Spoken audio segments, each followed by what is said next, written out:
मन में बसे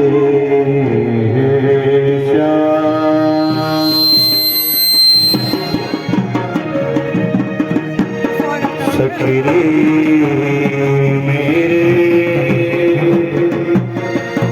मन में बसे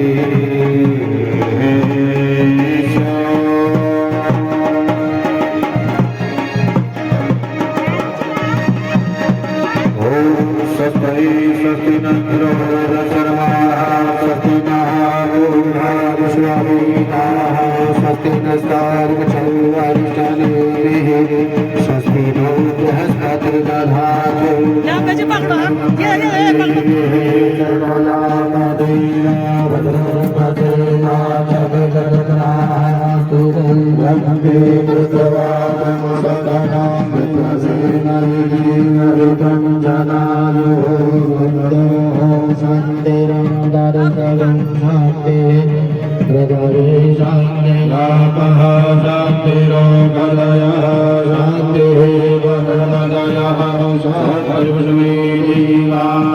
शांति ब्रह्म शांति शांति शांति शांति सामा शांति मेरे मन में बसे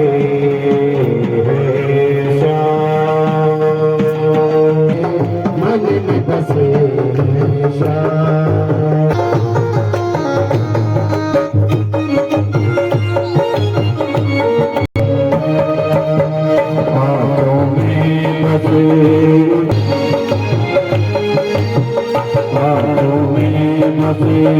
उनका चेहरा सांसों करे है उनका चेहरा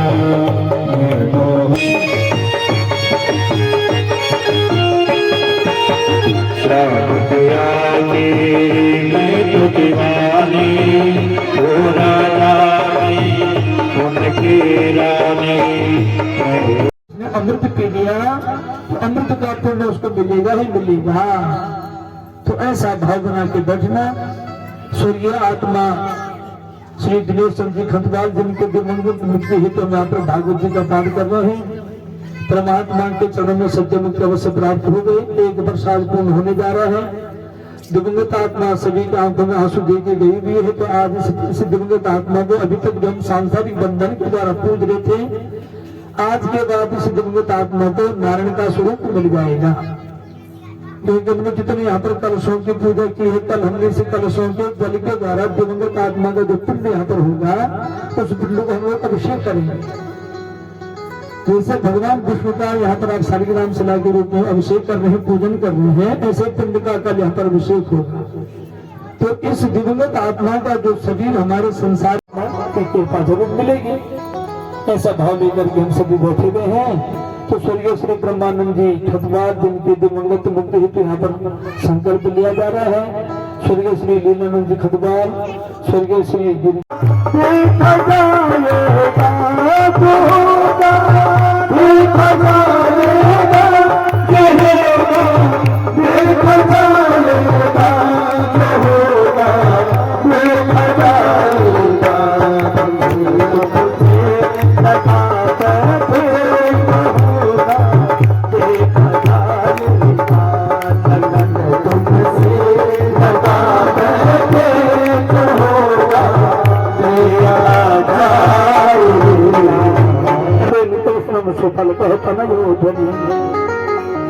रथेन गोकुल पदानि तस्या खिलोकपाला किरीट दुष्टानल पादरेणु मन धूली ददर्श गोचे चित धूलि को देखा, भगवान के चरणों के चिन्हों को पकड़ा और भगवान के चरणों के चिन्हों से छोटी से धूल उठाई, मिट्टी उठाई, ऐसे उठा करके प्रणाम करने लगा। रुख से नीचे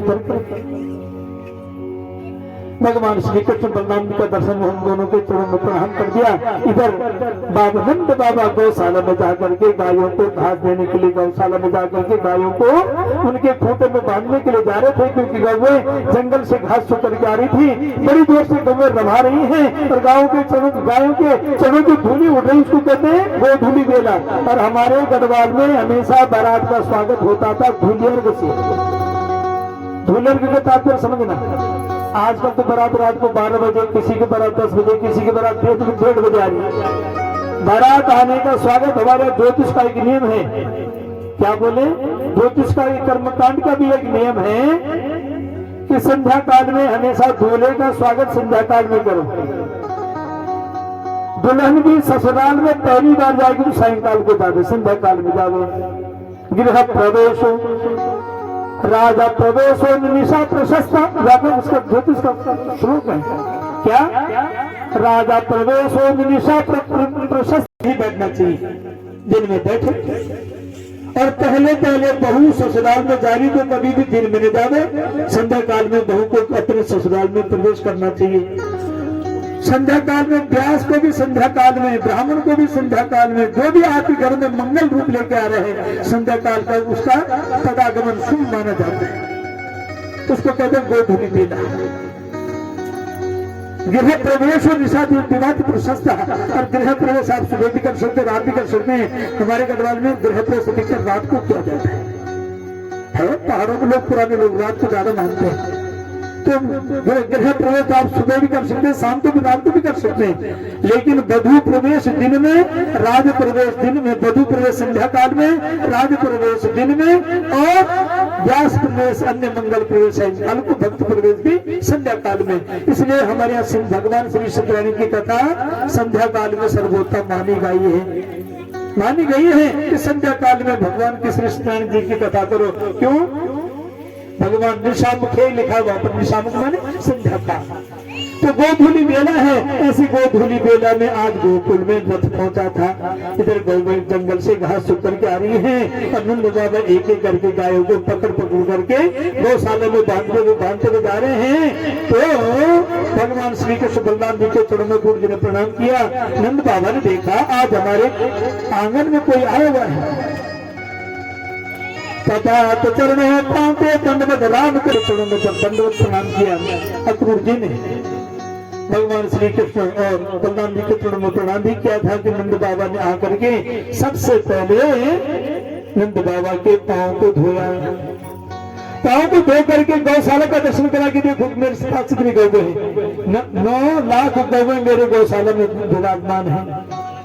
एक बात। दूसरी बात क्या है, कभी भी आप किसी भी मंगल कार्य को करने के लिए जा रहे हो तो आपके लिए मंगल यात्रा कैसी बनेगी। यदि रास्ते में कोई गौ मैया का दर्शन हो गया, समझो आपकी यात्रा मंगल में होगी। यदि सुहागवती महिला के माथे में जल का पात्र माने जल का कलश मिल जाए, समझो आपकी मंगल यात्रा पूर्ण हो जाएगी। यदि ब्राह्मण का दर्शन हो जाएगा, लेकिन ब्राह्मण कैसे होना चाहिए? जिसके माथे पर तिलक लगा हो। बिना तिलक वाले ब्राह्मण की पूजा भी सफल नहीं होती। ब्राह्मण के माथे पर टीका जरूर चाहिए। सुहागवती महिला के माथे पर सिंदूर जरूर चाहिए। एक नियम और है, सिंदूर कभी भी गीला मत लगा करो। आजकल सभी नागें गीला सिंदूर लगा रही है। ब्राह्मण के लिए नियम है कि हमेशा गीला तिलक लगावे, और माताओं के लिए नियम है हमेशा, महिला के लिए नियम है नारी के, ऐसा नियम कर्मकांड देता है। तो इसलिए हम लोग भागवत में पहले दिन मंगल यात्रा करते हैं, कलश यात्रा करते हैं। तो गौ मैया का दर्शन करा दे, तुम्हारा जीवन मंगलमय हो जाए, पहली बात। दूसरी बात क्या है, यदि मेरे घर में तुम्हारे लिए कोई खाने पीने के लिए भी नहीं होगा ना, कम से कम गौशाला में तुम्हें गौवे हैं, उन गौवों का दूध घी मेरे घर में इतना भरा हुआ है कि तुम खाते खाते थक जाओगे, लेकिन तुम्हारा मन तृप्त नहीं हो पाएगा। इतना मेरे घर में घी माखन रखा हुआ है। वो मैया का दर्शन हुआ अक्रूर जी को। अक्रूर जी को लाई वापस आंगन में पलंग बिछाई, अक्रूर जी को पलंग में बैठा दिया। सैल में जलवा तेरा ही तेरा, हर सैल में जलवा तेरा ही तेरा। इधर देखता हूँ उधर तू ही तू है, इधर देखता हूँ उधर तू ही तू है। ना मैं सुनता हूँ हर वक्त तेरी कहानी, मैं सुनता हूँ हर वक्त तेरी कहानी, जिगर तेरा ही हो रहा है, वो तू है वो तू है। चमन में चहक करके गाती है तुमरी, चमन में चहक करके गाती है तुमरी, क्या तू ही तू है, तू ही तू है, तू ही तू है, पर तू ही तू है। इधर देखता हूँ उधर तू है ना, सिवाय उसके माखूद औरों को पहना, सिवाय उसके माखूद औरों को पहना। जवां तो संभालो या क्या गुफ्तगू है, जवां तो संभालो ये क्या गुफ्तगू है। हर एक गुल में बुलबुल कहता है खाली, हर एक गुल में बुलबुल कहता है खाली, मेरी जिंदगी का सहारा ही तू है, मेरी जिंदगी का सहारा ही तू है, मेरी जिंदगी का सहारा ही तू है, मेरी जिंदगी का सहारा ही तू है। इधर देखता हूँ उधर तू ही तू है, इधर देखता ही तेरा, इधर देखता हूँ उधर तू ही तू है। तो तुलसीदास जी ने बहुत सुंदर गीत किया, जया जया अविनाशी सब में भी वही संपूर्ण जगत क्या हो गया, कृष्णमय जगत बन गया, सर्वम कृष्णमयम जगत। सारा संसार मुझे कृष्ण के रूप में दिख रहा है। कौन करे? अक्रूर जी। और अक्रूर जी ने भगवान के चरणों में प्रणाम किया और रोते रोते का भगवान नमस्ते है रघुवर आया राम नाम करायत नमस्ते वासुदेव, हे वासुदेव हे राम, जिन्होंने रावण का अंत किया, आज वो कंस का नाश करने के लिए संसार में आए हुए हैं। इसलिए हे भगवान आपके चरणों में प्रणाम कर रहा हूँ। और पुनः भगवान को रथ में बिठाया, रथ को लेकर के यमुना नदी से चल पड़ा मथुरा नगरी की तरफ। मथुरा नगरी के दरवाजे पे पहुंचा ही था, मेरे कन्हैया ने कहा मुझे रथ से नीचे उतार दो। मथुराम प्राविशद गोपे विदुषु परिवारितः, नगरी में पहुंचते मेरे भगवान रथ से नीचे उतर गए। जब भगवान श्री राम बन करके मेरे परमात्मा त्रेता में संसार में आए थे, तो राजा जनक के दरबार में जाने से पहले उन्होंने राजा जनक के बगीचे का दर्शन किया। तो जनकपुर की नारियों ने भगवान श्री राम की सुंदरता को देख करके मन में भाव उत्पन्न कर दिया, यदि हमारा पति बन जाता तो जीवन का सुख मिल जाता। तो भगवान श्री राम ने कहा, द्वापरांते करिष्यामि भवती नाम मनोरथम, द्वापर के अंत में तुम्हारे मन की कामना जरूर पूर्ण होगी। वही मिथिला नगरी की नारियां, जनकपुर की नारियां आज सारी मथुरा नगरी में आकर के खिड़कियों में खड़ी होगी। मेरे लाला जा रहे हैं मथुरा नगरी की तरफ प्रवेश करने हैं, बड़ी बड़ी अट्टालिकाएं बनी हुई हैं, बड़े बड़े सुंदर महल बने हुए हैं, नाना प्रकार के स्वरूप बने हुए हैं, उन अट्टालिकाओं में नाना प्रकार के ध्वजाएं लगी हुई हैं, नाना प्रकार के बंधन द्वार बने हुए हैं। जब नारियों ने मेरे भगवान को उस मथुरा नगरी में जाते हुए देखा, मन के हृदय से भगवान को मन ही मन प्रेम करने लगी। भगवान ने सबकी तरफ एक दृष्टि दौड़ाई, भगवान वहां से आगे जाने लगे तो सबसे पहले भगवान को रजक मिल गया, रजक में धोती। भगवान ने उसका उद्धार किया, उसके बाद भगवान को दर्जी मिला, भगवान ने उसका उद्धार किया, उसके बाद भगवान को माली मिला, भगवान ने उसका उद्धार कर दिया। उसके बाद भगवान के सामने खड़ी हो गई सैरंध्री माने पूजा। 3 जगह से टेढ़ी थी शरीर से, हाथ में चंदन की गठरी पकड़ी हुई थी। कहा जा रही है? मैं कंस के दरबार में जा रही हूँ। हमारी भाषा में कहते हैं सैरंध्री और आपकी भाषा में कहते हैं ब्यूटी पार्लर। आजकल की भाषा क्या है? ब्यूटी पार्लर, और संस्कृत में उसको कहते हैं सैरंध्री। हाँ, सैरंध्री चंदन की कटोरी हाथ में लेके खड़ी थी। कहा जा रही हो? राजा कंस को चंदन का टीका लगाने के लिए इधर भगवान ने सैरंध्री को बुलाया, उसके पांव पर पांव रखा और उसके ठोडी को ऐसे अपने हाथ से हनु किया, हनुमान ऊपर को उठाया, उठाते ही उसका जो टेढ़ा पंथा सीधा हो गया। हाँ, तो भक्त भगवान की सैरंध्री भगवान के चरणों में गिर गई। दास्यास्महं सुंदर कंस संगता त्रिवक्र नामायनुलेप वर्मणि। पुराण में सबसे बड़ा पुराण स्कंद पुराण, जिसमें 81,000 श्लोक है। स्कंद पुराण 11 दिन का पाठ होता है स्कंद पुराण का। बड़ी सुंदर कथा ये है कि जब लक्ष्मण जी ने शूर्पणखा की नाक काट दी, क्या काट दी? नाक कान काट दी। शूर्पणखा उसके बाद खरदूषण के पास गए, उनको मरवाया। फिर रावण के पास गए, रावण का वंशनाश नष्ट कर दिया। अंत में शूर्पणखा रोते रोते चलेगी शुक्राचार्य जी के पास। शुक्राचार्य जी बैठे बैठे कहा, आज इसको तुम मक्का मदीना कहते हो। क्या बोलते हैं आजकल? मक्का मदीना, अरब प्रांत में कहते हैं। वहां पर शिवलिंग, अभी भी शिवलिंग है मदीना, मक्का मदीना, मक्का में नीचे शिवलिंग है, उसके ऊपर मदार जैसी बनी हुई है। तो भगवान शिव के परम उपासक थे शुक्राचार्य। शुक्राचार्य के चरणों में चलेगी शूर्पणखा रोते रोते, क्योंकि नाकान कटी भी थी, रोने लगी, मेरे जीवन की रक्षा करो, मेरे जीवन की रक्षा करो। शुक्राचार्य जी ने उस शूर्पणखा को अपने चरणों में बिठा दिया। उसी शूर्पणखा के वंश में आगे जाकर के जो संतान हुई थी, आज तो सारे काले बुरके ओढ़ करके दुनिया में धूप छाई गई, की बेल डाल सब शूर्पणखा के होना। भगवान श्री राम को वनवास की तरफ भेजा, केकई की बुद्धि को पलट करके। उस तुलजा के मन में आत्मग्लानि हो गई थी कि मैंने राम जी को वनवास की तरफ भेजा है। दूसरे जन्म में वही भगवान के चरणों में प्रणाम करने के लिए, भगवान का दर्शन पाने के लिए वही तुलजा आज द्वापर में भगवान श्री कृष्ण के सामने खड़ी हो गई, रोने लगी, है भगवान मुझे क्षमा कर देना, क्षमा कर देना। पिछले जन्म में मैंने आपको बहुत दुख दिया, मैंने आपको जंगल की तरफ भेज दिया था, बहुत कष्ट आपको भोगना पड़ा। भगवान आज कृपा कर दो, मुझे क्षमा कर दो। मेरे लाला की आंखों में आंसू आ गए। कुब्जा को गले लगा दे, नहीं कुब्जा, जो तुम चाहोगी बोलो, क्या मांगना चाहते हो? तो कुब्जा ने कहा, भगवान आप मेरे भगवान राम है, उस राम की आज मैं सेवा करूंगी। आज राम के चरणों में प्रणाम करती हुई मैं बताऊंगी कंस कैसे मारा जाएगा। और कुब्जा ने सारा रास्ता बता दिया, किधर से जाना, कैसे जाना, कंस कहाँ बैठा है, कितनी दूरी पर बैठा है। भगवान को सारा वृत्तांत कुब्जा ने बता दिया। और कुब्जा ने राम जी, भगवान श्याम जी को कहा, हे भगवान जब तो कंस को मार के जब जाओगे ना, तो सबसे पहले मेरी कुटिया में आकर के मुझे दर्शन दे करके जाना। बोलो भक्त भगवान की। प्राप्त कर दिया। रंगशाले के किनारे पर धनुष रखा हुआ था। भगवान ने सभी मथुरा वासियों से पूछा, धनुष कहाँ पर रखा हुआ? किसी ने नहीं बताया।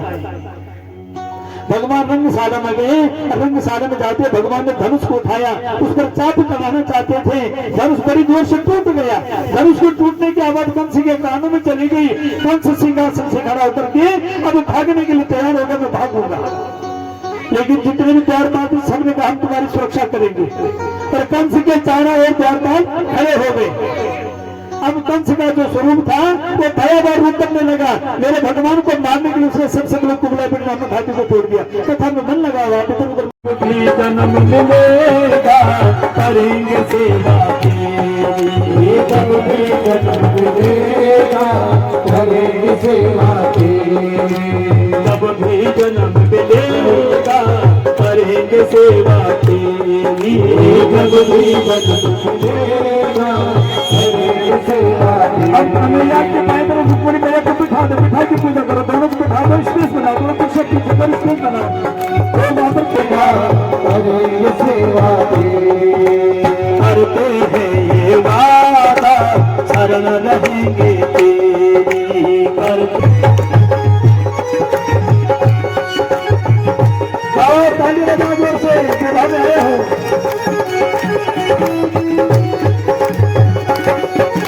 दुनिया बनाने वाले ये सब तेरी माया, दुनिया बनाने वाले ये सब तेरी माया।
मात पिता तुम बंधन मैंने किस्मत से तुम्हें पाया मुझे इस दुनिया में पाया मुझे इस दुनिया में पाया मुझे भूल न चलना सिखाया मुझे भूल न चलना सिखाया माता पिता तुम बंधन मैंने किस्मत से तुम्हें पाया ओ माता पिता तुम बंधन मैंने किस्मत से तुम्हें पाया ओ माता पिता तुम बंधन मैंने किस्मत से तुम्हें पाया ओ माता पिता तुम बंधन मैंने किस्मत से तुम्हें पाया ओ